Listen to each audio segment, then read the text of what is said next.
আসমান থেকে খবর আসে, আমরা সেটাকে সত্য বলে স্বীকার করি না? আমরা জিবরাইলকে দেখি না আমরা আল্লাহকে দেখি? শুধু আপনার কথায় আমরা বিশ্বাস করছি। তো আসমানি খবরের উপরে আপনাকে সত্যবাদী জানছি, আর এই দুনিয়ার খবরের উপরে আপনাকে সত্যবাদী বলবো না? আপনি সত্য কথা বলছেন, ও মিথ্যা কথা বলছেন। তো রাসূল পাক সাল্লাল্লাহু আলাইহি ওয়াসাল্লাম তার কথার উপর অত্যন্ত আনন্দিত হলেন এবং বললেন যে ঠিক আছে, তোমার সাক্ষী একার সাক্ষী দুইজনের সাক্ষীর বরাবর হবে। তোমার মুহতারাম দোস্ত বুজুর্গ, সাহাবা রাদিয়াল্লাহু তাআলা আজমাইন তাদের ঈমান আর ইয়াকিনের স্তর অনেক উপরে পৌঁছেছিল, অনেক উঁচা স্তরে তাদের ঈমান ইয়াকিন আল্লাহ তাআলার জাতের উপরে ইয়াকিন তারা করতেন, আল্লাহ রাসূলের কথার উপরে ইয়াকিন তারা করতেন। এরকম হযরত আলী রাদিয়াল্লাহু তাআলা আনহুকে লোকেরা বললো যে হযরত সরে যান, সরে যান, দেওয়াল চাপা পড়ে মারা যাবেন, দেওয়ালটা ভেঙে পড়তেছে, আপনার গায়ের উপরে পড়বে, আপনি চাপা পড়ে মারা যাবেন। তিনি বলেন সরে যাও, সরে যাও, দেয়াল চাপা পড়ে আলী কখনো মরবে না, দেয়াল চাপা পড়ে কখনো আলী মরবে না। লোকেরা দেখতেছে দেওয়াল পড়তেছে, আর হযরত আলী বলতেছেন যাও যাও, আলী কখনো দেওয়াল চাপা পড়ে মরবে না। তো উনি ওনার কাজ সারলেন, তারপরে সরলেন, তারপরে দেওয়াল পড়ল। লোকেরা বলল ব্যাপার কি, আমরা তো দেখতেছিলাম দেওয়াল আপনার উপরে পড়তেছিল আর আপনি এত মজবুত, আমরা চোখে দেখে যা আমাদের অভিজ্ঞতা হইতেছিল, আপনি তার বিপরীত বলতেছিলেন যে আপনি এই দেওয়াল চাপা পড়ে মরবেন না, কারণটা কি? মানে আমি রাসূল পাক সাল্লাল্লাহু আলাইহি ওয়াসাল্লামের কাছ থেকে শুনছি যে আলী, যতক্ষণ তোমার এই কপালের রক্তে দাড়ি না ভিজবে ততক্ষণ তোমার মৃত্যু হবে না। তো আমি তো ওই কথার প্রিয়দিন করছি, আমার মৃত্যু কখনো দেওয়াল চাপা পড়ে হবে না। আমার মৃত্যুর একই যে উপায়, আমার মৃত্যু এরকম ভাবেই হবে যে আমার কপালের রক্তে আমার দাড়ি ভিজবে, তারপরে আমার মৃত্যু হবে। তাদের ওইটাই সত্য, আল্লাহ রাসূলের কথাই সত্য, যেটা আমার ব্যাপারে তিনি বলছেন। তো সাহাবা রাদিয়াল্লাহু তাআলা আজমাইন আখিরাতের ব্যাপারে আল্লাহ রাসূলের কথাকে এরকম ইয়াকিন করছেন যে একজন সাহাবী শুয়ে আছেন রাত্রে বিবির পাশে, ছটফট করতেছেন। বলে কি হলো, আপনি ঘুমান না, এত ছটফট করেন কেন? তো তিনি বললেন জাহান্নামের আগুনের ভয় আমার ঘুম উড়াই দিচ্ছে। আমরাও তো ঘুমাই, আমরাও তো নিজেদেরকে ইমানদার বলে দাবি করি, কিন্তু আমরা আমাদের কবর সম্পর্কে গাফেল হয়ে আছি। কবরের চিন্তাই আমাদের নাই। হযরত উসমান রাদিয়াল্লাহু তাআলা কবরের সামনে গেলে এত কান্দেন দাড়ি ভিজে যেত। লোকেরা বলল যে আপনি কবরকে দেখে এত কান্দেন, বেহেশত দোজখের কথা শুনে, আখিরাতের কথা আর কোনো কিছু শুনে আপনি এত কান্দেন না, কবরকে দেখলে এত কান্দেন, কারণ কি?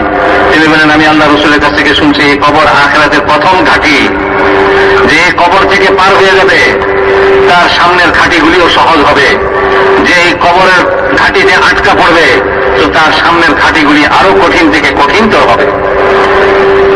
তো কিরকম দিনের ভিতরে ইয়াকিন, কবরকে দেখলেই ওই কথা মনে হইতেছে। মেরে মুহতারাম দোস্ত বুজুর্গ, সাহাবা রাদিয়াল্লাহু তাআলা আজমাইন আল্লাহ রাসূলের কথা দুনিয়ার ব্যাপারে, আখিরাতের ব্যাপারে, যে কোনো ব্যাপারে তারা শুনছেন, তো তাদের দিলের ভিতরে ওই কথার ইয়াকিন এরকম মজবুত হয়ে বসছে যে ওই ইয়াকিনই তাদেরকে চালাইতেছে, ওই ইয়াকিন তাদেরকে আল্লাহ তাআলার হুকুমের উপরে উঠাইতেছে, আল্লাহ তাআলার হুকুমের উপরে চালাইতেছে। নামাজে যখন দাঁড়াইতেছেন তো দুনিয়া এবং দুনিয়ার ভিতরে যা আছে সব ভুলে যেতেছেন, দুনিয়ার ভিতরে যা আছে সব ভুলে যেতেছেন। একজন সাহাবী সফর থেকে ফিরে আসছেন, ঘরে যে স্ত্রীর সঙ্গে বিবির সঙ্গে মোলাকাত হল, তো বিবি ইন্তজারে অপেক্ষায় আছে, দীর্ঘদিন স্বামী সফরে ছিল, ফিরে আসছে, কত কথা মনের কথা বলবে। তো বলতেছে সাহাবী, আচ্ছা একটু অপেক্ষা করো, আমি 2 রাকাত নামাজ পড়ে নিই, সারা রাত তোমার সঙ্গে কথা বলবো। তো বিবি অনুমতি দিয়ে দিছে। তো মুসল্লা বিছায়া 2 রাকাত নামাজের নিয়ত বানছে, ওই নামাজে ফজরের আজান দিয়ে দিছে। তো স্ত্রী বসেই আছে, বিবি বসেই আছেন অপেক্ষায়। তোমার তো আর নামাজ শেষ হয় না, সালামই ফিরান না। তো যখন আজান দিল ফজরে, তো সালাম ফিরেছে। বিবি বলতেছে আমার কি কোনো হক নাই? তো ওই সাহাবী কি জবাব দিতেছেন? অবশ্যই তোমার হক আছে, আর তোমার হক তো তখনই আদায় করা সম্ভব হইতো যদি তোমার হকের কথা আমার স্মরণ থাকতো। আমি যখন নামাজের নিয়ত বানছি, তো জান্নাত আর জাহান্নাম, আখিরাত আমার সামনে এরকম ভাবে উপস্থিত হয়ে গেছে যে আমি সেটার মধ্যে এমন মশগুল কোনো কিছুই সব ভুলে গেছি। এইরকম নামাজ মেরে মহতারাম দোসরা বুজুর্গ সাহাবা রাদিয়াল্লাহু তাআলা আজমাইন, তাদের নামাজ কত উঁচা দরজা, তাদের ইবাদত কত উঁচা দরজা।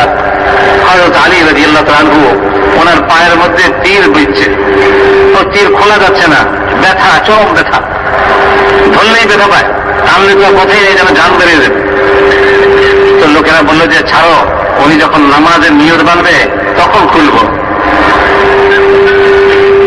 তো বলে যে ঠিকই, উনি নামাজের নিয়ত বাঁধছেন, তো লোকেরা ওই তীর খুলে ফেলছে।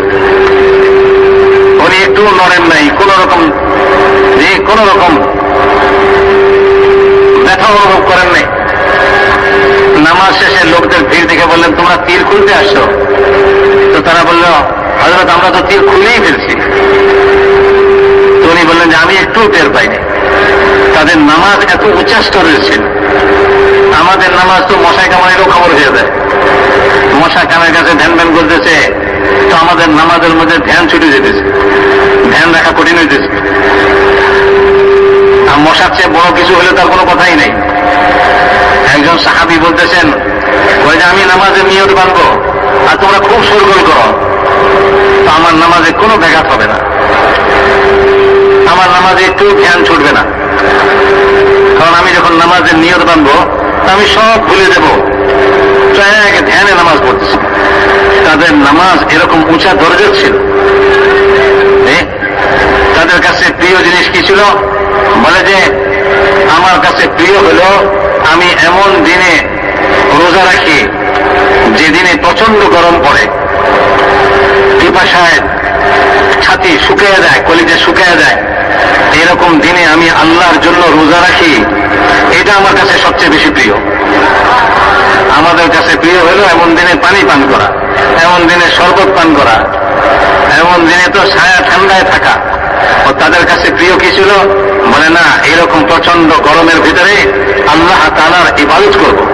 ইবাদত এত উচ্চ স্তরের, তারা ইবাদতের এত উচ্চ স্তরে পৌঁছে দেবে।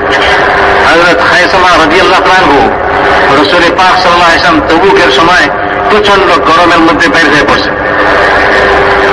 বলে যে তবুকের সময় প্রচন্ড গরমের সময় ছিল, সাহাবাদের অত্যন্ত অভাবের সময় ছিল, গাছে ফল পাকতেছিল, সবাই মন চাইতেছিল ঘরে থাকি, ছায়ায় থাকি এবং ঠান্ডা জায়গায় থাকি, ঠান্ডা পানি পান করি, সবার চাহিদা এরকমই ছিল।